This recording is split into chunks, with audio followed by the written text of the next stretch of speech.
আসসালামু আলাইকুম সুপ্রিয় শিক্ষার্থী, তোমাদের অনুরোধে আজকে আমি শুরু করছি নতুন episode transformation of sentence.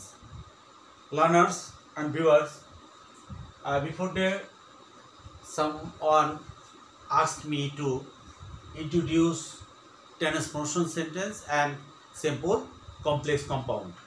So আমি আজকে তোমাদের ট্রান্সফরমেশন বিষয় নিয়ে কথা বলবো এবং কথা বলবো সিম্পল সেন্টেন্স, কমপ্লেক্স এবং কম্পাউন্ড সেন্টেন্স নিয়ে। তোমরা যে যেখানে আছো সবাই খাতা কলম নিয়ে বসে পড়ো এবং যারা উপস্থিত আছে তারা তাদের খাতা কলম খুলে বসে পড়ো। দেখা যাক ট্রান্সফরমেশন কাকে বলে আমাদের জানা দরকার। প্রথম প্রশ্ন হলো ট্রান্সফরমেশন কাকে বলে আমাদের জানতে হবে। বাক্য দুই রকমের পরিবর্তন হয়, একটা কনভারসেশন আর একটা ট্রান্সফরমেশন। কনভারসেশন হলো সেই সেন্টেন্সটা যেটা পরিবর্তনের সাথে সাথে অর্থ পরিবর্তন হয়ে যায়, কিন্তু ট্রান্সফরমেশন যেটা সেটা অর্থ পরিবর্তন, সেন্টেন্স পরিবর্তন হবে কিন্তু অর্থ আগেরটাই থাকবে, অপরিবর্তিত থাকবে, তাহলে তাকে বলে ট্রান্সফরমেশন। আমরা একটু দেখি বোর্ডে এক দুটো বাক্য লক্ষ্য করে। He is a good boy, there is a sentence, assertive sentence। আমরা এটাকে নেগেটিভ করে দেখাই দুইটা ওয়েতে, একটা কনভারসেশনে একটা ট্রান্সফরমেশনে। তাহলে কনভারসেশন যদি আমরা করি তাহলে আমরা লিখব he is not a good boy. তার মানে দাঁড়ালো সে ভালো বালক না, অর্থাৎ বাক্যর সাথে সাথে নেগেটিভ করার সাথে সাথে অর্থটাও পরিবর্তন হয়ে গেছে। সুতরাং এইটাকে আমরা বলবো conversation, conversation of sentence.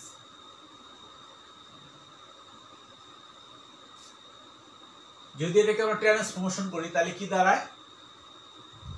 He is not a bad boy. Bad boy তার মানে হচ্ছে সে খারাপ বালক নয়, মানে এটাকে আমরা পূর্বের বাক্যের অর্থ ঠিকই আছে, he is a good boy, আর এখানে বললাম he is not a bad boy. Same meaning, কিন্তু অর্থ চেঞ্জ হয় নাই, বাক্য পরিবর্তন হয়েছে, অ্যাসার্টিভ থেকে নেগেটিভ করা হয়েছে। তাহলে আমরা এইটাকে বলবো আমরা ট্রান্সফরমেশন, ট্রান্সফরমেশন। তাহলে আই থিঙ্ক লার্নার্স ও শিক্ষার্থী তোমরা নিশ্চয়ই বুঝতে পেরেছো কোনটা কনভারসেশন আর কোনটা ট্রান্সফরমেশন। এখন আমরা এই ট্রান্সফরমেশন সেন্টেন্স থেকে সিম্পল এবং কমপ্লেক্স কম্পাউন্ড সম্বন্ধে একটা ধারণা দিব। তোমরা যার যার মতো নিজের করে নোটগুলো লিপিবদ্ধ করো, আমি চেষ্টা করছি তোমাদেরকে সহজ করে বোঝানোর জন্য। প্রথম প্রশ্ন হলো সিম্পল সেন্টেন্স। সিম্পল সেন্টেন্স কাকে বলে? এই কথাটা যদি আমরা বলতে যাই, সিম্পল সেন্টেন্স যে সেন্টেন্সের একটা সাবজেক্ট ও একটা ফাইনাইট ভার্ব থাকে, একটা সাবজেক্ট অথবা একটা ফাইনাইট ভার্ব থাকে, তাহলে সেটাকে সিম্পল সেন্টেন্স বলে। যে সেন্টেন্সে একটা সাবজেক্ট একটা ফাইনাইট ভার্ব থাকে। আমরা দেখি একটু,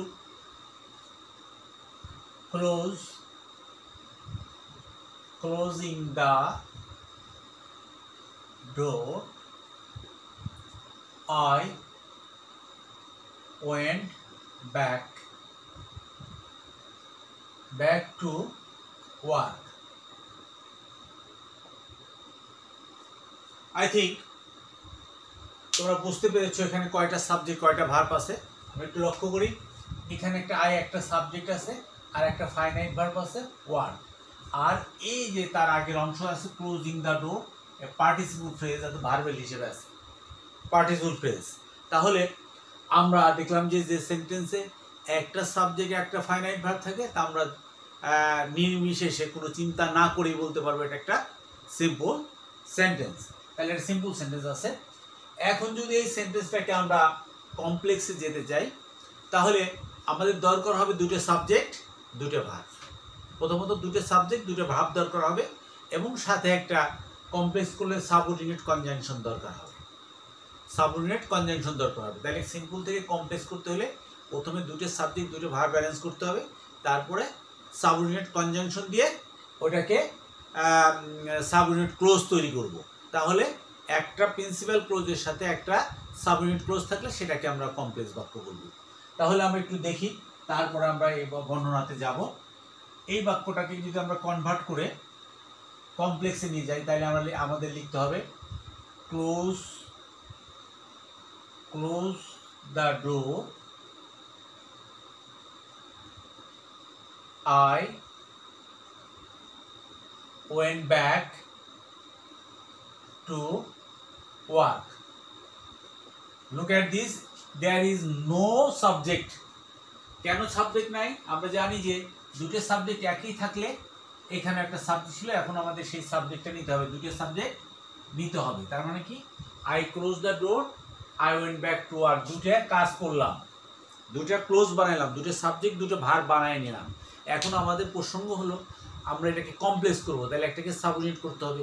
তাহলে সাবঅর্ডিনেট করতে হলে আমরা জানি ধারাবাহিক বাক্য যদি হয় তাহলে সেই বাক্যে কে সময়ের বাক্য বোঝানো হয়, তাহলে সেক্ষেত্রে আমরা একটা সাবঅর্ডিনেট কনজাংশন হিসেবে when ব্যবহার করব। তাহলে আমরা ব্যবহার করতে পারি when I closed the door, I went back to work। তাহলে আমরা বুঝতে পারলাম যে সিম্পল থেকে যদি আমরা কমপ্লেক্সে নামতে যাই বা কমপ্লেক্স করতে যাই, তাহলে একটা ফ্রেজকে ভেঙে ক্লোজ রূপান্তর করলাম, একটা অ্যাডজেক্টিভ ফ্রেজকে ভেঙে আমরা একটা সাবঅর্ডিনেট ক্লোজ বানাইলাম। তাহলে একটা সাবজেক্ট নিলাম আর ক্লোজিংয়ের আইএনজি ফেলাই দিলে এটা ভার্ব হয়ে গেল, এবং তারপরে ডোর তার অবজেক্ট হিসেবে ব্যবহার করলাম। এখন লক্ষ্য করতে হবে এখানে যে ভার্বটা আছে, এই ভার্বটা কোন টেন্সে আছে, হুইচ টেন্স ইজ ইট, এটা পাস্ট টেন্সে আছে। সুতরাং এই ক্লোজ ভার্বকেও এরকম পাস্ট টেন্সে করে দিলাম।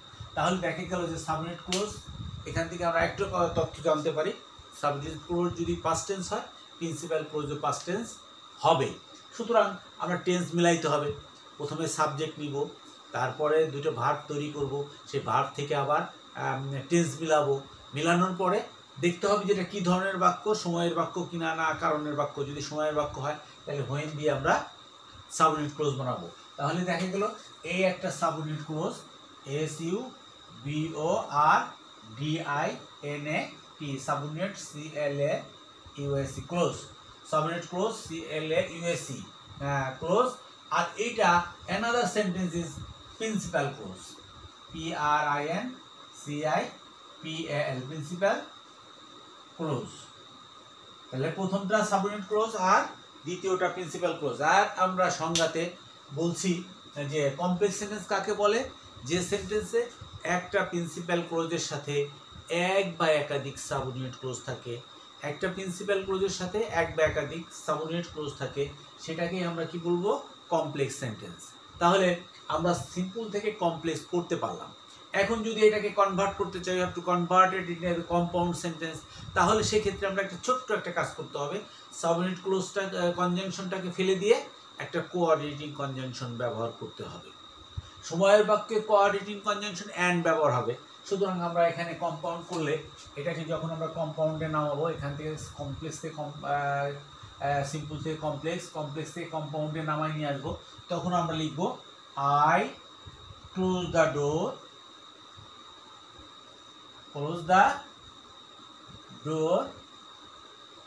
and went back to work, back to work. I think learners and viewers can understand this sentence easily. যেখানে দুইটা আমরা জানি কম্পাউন্ড সেন্টেন্সে দুইটা প্রিন্সিপাল ক্লোজ কোঅর্ডিনেটিং কনজাংশন দ্বারা যুক্ত, দুটোই প্রিন্সিপাল ক্লোজ, স্বতন্ত্র ক্লোজ থাকে। তাহলে আমরা দেখলাম এখানে স্বতন্ত্র ক্লোজ আছে কিনা, যে I close the door, আমি দরজা বন্ধ করলাম, and went back to work, কাজে গেলাম। তাহলে দুটোই প্রিন্সিপাল, এটাও প্রিন্সিপাল ক্লোজ, CLAUSE ক্লোজ, আর এটাও principal clause, PRINCIPAL, principal close, CLAUSE close. তাই দুটো ক্লোজই প্রিন্সিপাল, এবং তার সাথে একটা কোঅর্ডিনেটিং কনজাংশন, এটা কোঅর্ডিনেটিং কনজাংশন, CONJUNCTION, তাহলে এখানে একটা কোঅর্ডিনেটিং কনজাংশন অ্যাড ব্যবহার করা হয়েছে। তাহলে আমরা দেখলাম যে সাবইউনিট ক্লোজ প্রথমে আমরা সিম্পল সেন্টেন্স থেকে যদি আমরা কমপ্লেক্স করতে যাই তাহলে দুটো বাক্য প্রথমে করে নিব, আর বাক্য টেন্স মিলাতে হবে দুইজনের, দুই ক্লোজের সাথে, দুই সেন্টেন্সের সাথে টেন্স মিলায়ে একটা সাবইউনিট কনজাংশন ব্যবহার করব। আর তাইলে যেটা সাবইউনিট কনজাংশন ব্যবহারের পর ওই বাক্যটা ক্লোজ হয়ে যাবে, আর সাবইউনিট কনজাংশন ব্যবহার করার সাথে সাবইউনিট ক্লোজ হয়ে যাবে। আর পরেরটা হবে প্রিন্সিপাল ক্লোজ। তাহলে আমরা জানলাম একটা প্রিন্সিপাল ক্লোজ সাথে সাবইউনিট ক্লোজ থাকলে সেটা কমপ্লেক্স বাক্য হয়। এখন যদি আমরা ওই সাবইউনিট কনজাংশনটা ফেলে কোঅর্ডিনেটিং কনজাংশন নিয়ে আসি তাহলে দেখা যাবে যে ওই দুটা প্রিন্সিপাল ক্লোজ একটা কোঅর্ডিনেটিং কনজাংশন দিয়ে যুক্ত হয়েছে, তখন আমরা এটাকে বলবো কম্পাউন্ড সেন্টেন্স। তাহলে আমি মনে করি ভিউয়ার লার্নার্স তোমরা সহজেই এই বিষয়টাকে বুঝতে পারছো যে একটা সিম্পল সেন্টেন্সকে যখনই আমরা কমপ্লেক্সে চলে যাব বা কম্পাউন্ডে চলে যাব তার আগে আমাদের লক্ষ্য করতে হবে আমরা একটা ফ্রেজ ভেঙে সেখানে একটা ক্লোজে রূপান্তর করব। আর সেই ক্লোজটা হইতে হবে কি, যদি সেটা কম্পাউন্ড সেন্টেন্স হয় তাহলে দুটো প্রিন্সিপাল ক্লোজ বানাবো, আর যদি দুটো সাবইউনিট ক্লোজ যদি কমপ্লেক্স সেন্টেন্স হয় তাহলে সেক্ষেত্রে আমরা একটা সাবইউনিট ক্লোজ একটা প্রিন্সিপাল ক্লোজ বানাবো। এটা ডিপেন্ড করবে যে ওর সাথে কনজাংশন দিয়ে। কনজাংশন যদি সাবঅর্ডিনেট হয় ক্লোজটা সাবঅর্ডিনেট হয়ে যাবে, কনজাংশন যদি কোঅর্ডিনেটিং হয় তাহলে ক্লোজটা প্রিন্সিপাল হয়ে যাবে। তাহলে দুটো ক্লোজ সম্বন্ধে আমরা একটা ধারণা পাইলাম। তাহলে আমরা একটু সংজ্ঞাটাকে ভেরিফাই করে আসি যে প্রথমটা সিম্পল সেন্টেন্স কাকে বলে। যে সেন্টেন্সে একটা সাবজেক্ট একটা ফাইনাইট ভার্ব থাকে সেটা সিম্পল সেন্টেন্স, আর যে সেন্টেন্সে একটা সাবঅর্ডিনেট ক্লোজের সাথে একটা প্রিন্সিপাল ক্লোজের সাথে এক বা একাধিক সাবঅর্ডিনেট ক্লোজ থাকে তাকে বলবো আমরা কমপ্লেক্স সেন্টেন্স, আর যে সেন্টেন্সে দুইটা প্রিন্সিপাল ক্লোজ কোনো কোঅর্ডিনেটিং কনজাংশন দ্বারা যুক্ত করে থাকবে সেটাকে বলবো আমরা কম্পাউন্ড সেন্টেন্স। তাহলে আমরা সিম্পল, কমপ্লেক্স, কম্পাউন্ড যে কোনো জায়গায় থেকে যে কোনো জায়গায় যেতে পারবো।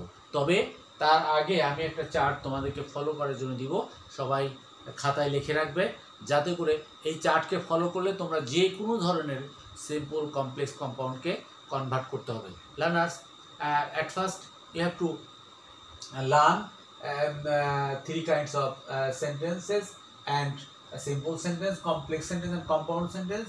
এই থ্রিটা সম্বন্ধে একটা ধারণা রাখার পর আমরা কিভাবে এটা থেকে এটা কনভার্ট করব এবং কিভাবে কোন কনজাংশনটা ব্যবহার করলে অ্যাপ্রোপ্রিয়েট হবে সেটা দেখানোর জন্য আমি তোমাদের একটা ছক দিব।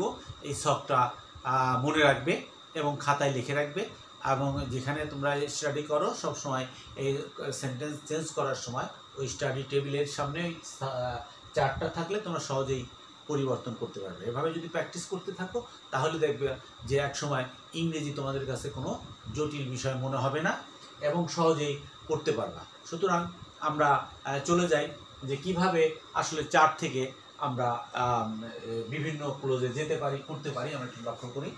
Look at this board.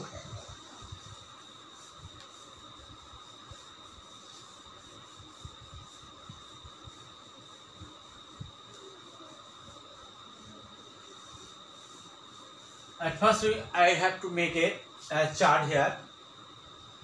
Chart. Please write down your notebook.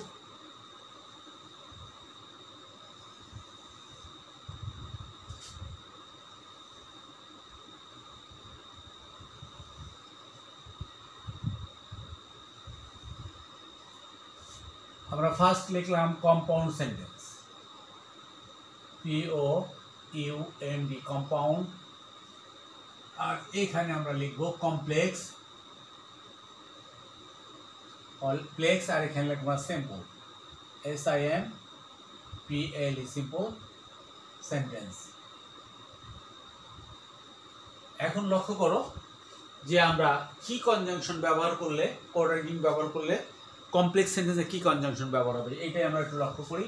এখানে বাট, বিরোধী স্টেটমেন্টের ক্ষেত্রে বাট ব্যবহার হয়, বাটটা কমপ্লেক্সে যায়, অলদো অথবা দো, এই দুইটা কনজাংশন সাবঅর্ডিনেট কনজাংশনের ব্যবহার হবে বাটের সাথে, বাটের পরিবর্তে। আর এইখানে এসে আমরা ব্যবহার করব in, spite, please write down on your notebook in spite of অথবা DSPIT despite এই দুটা ফ্রেজ আমরা ব্যবহার করতে পারি প্রিপোজিশনাল ফ্রেজ সিম্পল করার জন্য। এখন যদি আমরা এইটা লেখার পর আমরা দ্বিতীয় কনজাংশন চলে যাব অ্যান্ড যদি সময়ের ক্ষেত্রে হয় সময়, তাহলে সেক্ষেত্রে আমরা হোয়েন ব্যবহার করব কমপ্লেক্সে, আর সিম্পলে যে রাখবো ভার্ব প্লাস আইএনজি অর্থাৎ পার্টিসিপল, অথবা নাউন ফ্রেজ এনপি, অথবা at the time of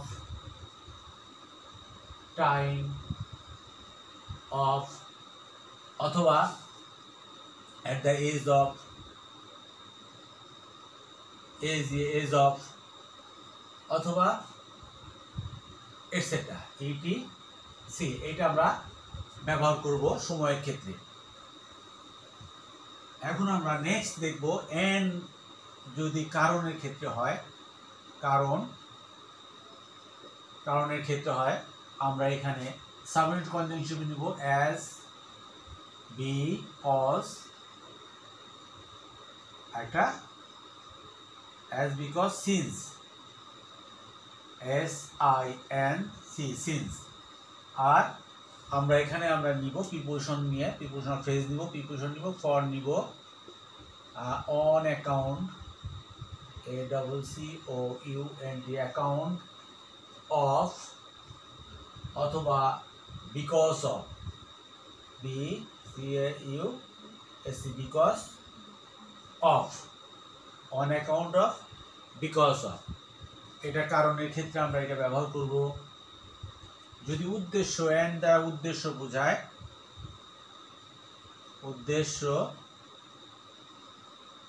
বোঝায়, সেক্ষেত্রে আমরা এখানে ব্যবহার করব সো দ্যাট। আর সিম্পলি যে এটা আমরা ব্যবহার করি ইনফিনিটিভ, টু প্লাস বার, যাকে বলা হয় ইনফিনিটিভ, আমরা ইনফিনিটিভ ব্যবহার করব। আর যদি দেখা যায় এন্ড দ্বারা শর্ত বোঝাইছে, এন্ড দ্বারা শর্ত, তাহলে আমরা ব্যবহার করব ই প্লাস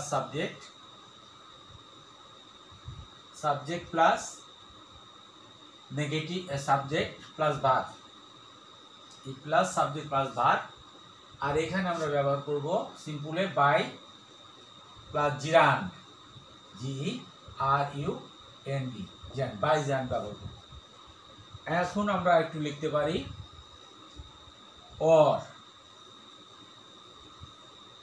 অর দ্বারা শর্ত বুঝালে আমরা এখানে বলবো if plus subject plus negative verb ব্যবহার করব এখানে। আর এখানে আমরা উইদাউট ব্যবহার করব, without plus gerund, GRUND, জিরান্ড। I think learners and viewers can understand this chart. You have to write down on your notebooks and try to memorize the position of this clause, memorize position of this conjunction, coordinating conjunction or subordinate conjunction or phrase or preposition. তাহলে আমরা যদি এই জিনিসগুলো মনে রাখতে পারি তাহলে আমরা যে কোনো ভাব করতে পারবো। যেহেতু আজকে আমি এইগুলো এই 4 দিনের মধ্যে, 4 দিন, আজকে আমার ফার্স্ট ক্লাস সিম্পল কমপ্লেক্স কম্পাউন্ডের, এই জন্য আমরা আজকে একটা বাক্য বা দুইটা বাক্য, দুইটা স্ট্রাকচার আমি বোঝানোর চেষ্টা করব। আর নেক্সট ক্লাসে আর 2 দিন হাতে আছে সময়, এই 2 দিনে যদি তোমরা রেগুলার ক্লাস করো এবং ক্লাসে উপস্থিত থাকো ঠিক মতো, তাহলে আমি মনে করি যে তোমরা এটা সিম্পল কমপ্লেক্সের টোটালটাই ক্লিয়ার হয়ে যাবে। আই থিঙ্ক তোমরা এগুলো বুঝবা। সুতরাং আমি প্রথম স্ট্রাকচারটা বাদ দিয়ে একটা বাক্য তৈরি করে আমি তোমাদের বোঝাচ্ছি। সেই বাক্যটা কিভাবে আসছে আমরা একটু দেখে নিই, সেটা দিয়ে কিভাবে কনভার্ট করা যায়। Look at this. আমরা একটা উদাহরণ দিতে পারি, এক্সাম্পল আমরা বলতে পারি he is poor but honest, HONEST, honest। এখন শিক্ষার্থী তোমরা বলো যে আসলে এটা কি সেন্টেন্স আছে। আমরা অনেকেই ভুল ধারণা আছে অ্যাডভার্বকে কখনো কনজাংশন ধরে উল্টাপাল্টা করে ফেলে।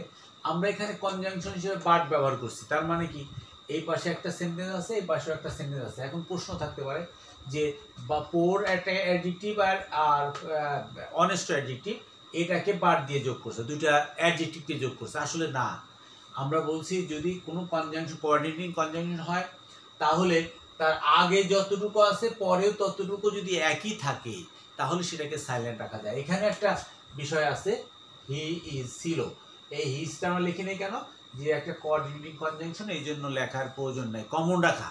অর্থাৎ অঙ্কের ক্ষেত্রে যেমন তোমরা এক্স ওয়াই ওয়াই জেড করলে আমরা Y Z X Y Y Z যদি বলো তাহলে ওয়াইটা কমন রাখা যায় ব্র্যাকেট দিয়ে। কিন্তু ইংরেজিতেও এরকম কোঅর্ডিনেটিং কনজাংশনের পরে যতটুকু মিলবে ততটুকু বাদ রাখা যাবে বা কমন রাখা যাবে। আবার যখন আলাদা হয়ে যাবে ক্লোজ তখন আবার তাকে দিয়ে দিতে হবে। হ্যাঁ, তাহলে আমি মনে করি viewer and learners can understand it. এখন আমরা এটাকে কি করব, এটা একটা কম্পাউন্ড বাক্য আছে, আমরা দেখলাম বার দিয়ে যোগ আছে। এখন এটাকে কমপ্লেক্স করবো আমরা। তাহলে কমপ্লেক্সে করলে আমরা এই দুটার সাহায্য নিব, অল দো অথবা দো এর সাহায্য নিব। তাহলে আমরা এখন ও দো এর সাহায্য নেই। দো he is poor, he is poor, he is honest. I think সুপ্রিয় শিক্ষার্থী তোমরা বুঝতে পেরেছো যে আমি কি করেছি। এখানে একটা সাবঅর্ডিনেট কনজাংশন বসায় এটাকে সাবঅর্ডিনেট ক্লোজ। তাহলে এটা কি ক্লোজ হলো, এই ক্লোজটা হলো সাবঅর্ডিনেট ক্লোজ। যদিও সে দরিদ্র, তাহলে কি প্রশ্ন হলো, তাহলে কি, তাহলে কি উত্তর দিচ্ছে হি ইজ অনেস্ট, সে সৎ। তাহলে দেখা যাচ্ছে সাবঅর্ডিনেট ক্লোজের অসম্পূর্ণ উত্তরটা বলে দিচ্ছে প্রিন্সিপাল ক্লোজ। তাহলে এটা একটা কমপ্লেক্স বাক্য আছে। এখন যদি আমরা এটাকে কনভার্ট করে এটাকে সিম্পলে যেতে যাই, তাহলে আমরা বলছি যে সিম্পলে গেলে একটা প্রিপোজিশনের সাহায্য নিতে হবে বা প্রিপোজিশনাল ফ্রেজের সাহায্য নিতে হবে।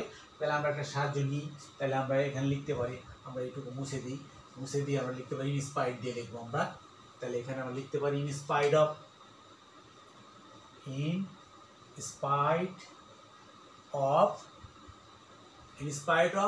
এখন অফ এর পরে শিক্ষার্থী মনে রাখবে এবং ছোট নোট লাগবে যে যতগুলো প্রিপোজিশন আছে প্রিপোজিশনের পরে কোনো সাবজেক্ট নিলে ওই সাবজেক্টের পজিটিভ কেস ব্যবহার করতে হবে। পজিটিভ কেস তখন অ্যাডজেক্টিভ হয়ে যাবে এবং পরে একটা নাউন নিতে হবে। তাহলে আমরা হিটাকে যদি আমরা অ্যাডজেক্টিভ বানায় ফেলি, হিজ লিখবো, হিজ। আর এই নাউনটাকে অর্থাৎ পোরটাকে আমরা পোভার্টি করতে পারি যদি মনে করো তোমাদের জানা নাই যে এই অ্যাডজেক্টিভটার নাউন ফর্মটা কি হবে, তাহলে তোমরা সোজা কথায় তুমি আমরা ভার্বের প্রেজেন্ট ফর্মের সাথে আইএনজি যোগ করে ওটাকে করে ফেলতে পারবে। তাহলে তোমরা লিখতে পারো বিং পোর অথবা অবলিক দিয়ে লিখতে পারো পোভার্টি, POVERTY। তাহলে অফিস পোভার্টি অথবা অফিস বিং পোর লেখা যাবে। তারপরে আমরা লিখতে পারি he is honest. I think viewers and learners can understand this position, how to change it, how to convert it. শুধু আমরা প্রিন্সিপাল কম্পাউন্ড সেন্টেন্সকে কমপ্লেক্স করলে শুধু একটা কনজাংশনের চেঞ্জ করছি, আর কোনো চেঞ্জ করা হয় নাই। আর যদি এইটাকে আমরা সিম্পলে যেতে যাই তাহলে একটা ক্লোজকে ভেঙে দেব, ফ্রেজে রূপান্তর করব। ক্লোজ যদি ভেঙে যায় তাহলে সেটা ফ্রেজ হবে। আর ফ্রেজ হলে আমরা একটা বাক্য ফ্রেজ হয়ে গেলে আর একটা বাক্য থাকে, একটা সাবজেক্ট একটা ভার্ব থাকে, তাহলে আমরা বুঝবো সেটা সিম্পল সেন্টেন্স হয়ে গেছে। তাহলে I think all can understand this lecture easily. So learners and viewer, তোমরা কোনো প্রশ্ন বা কমেন্ট থাকলে তোমরা তোমাদের আমার এই আইডিতে কমেন্ট করতে পারো। কিছু জানতে চাওয়ার থাকলে কমেন্ট করতে পারো, আমি নেক্সট ক্লাসে তোমাদের সব কিছু ক্লিয়ার করে দিব। আর যদি মনে করো সরাসরি হয় তাহলে ক্লাসে ঢুকতে চাও তাহলেও ঢুকতে পারো, সেটা আপাতত না, আগামী আমি ভাবছি যে আগামী মাস অথবা আগামী বছর ইনশাল্লাহ সবার জন্যই উন্মুক্ত থাকবে। তারা সরাসরি ওপেন ক্লাস করতে পারবে, তারপর তাদের প্রশ্ন বলতে পারবে এবং প্রশ্নের উত্তর তৎক্ষণাৎ হয়ে যাবে। এবং এবারের মতো তোমরা তোমাদের কমেন্ট বক্সে তোমরা লিখবা যে কি সমস্যা আছে, কীটা বুঝতে পারতেছো না, কোন পজিশনে তোমাদের বোঝানোর দরকার, এটা যদি প্রশ্ন করো তাহলে আমি সঠিকভাবে ক্লিয়ার করে দিতে পারবো। এবং এই বলে আমি আজকের সেশন সমাপ্তি ঘোষণা করছি। তোমরা সবাই ভালো থেকো, সুস্থ থেকো। আবার টিল দেন আগামী ক্লাসের জন্য তোমরা অপেক্ষা করো। খুদা হাফেজ, বাই।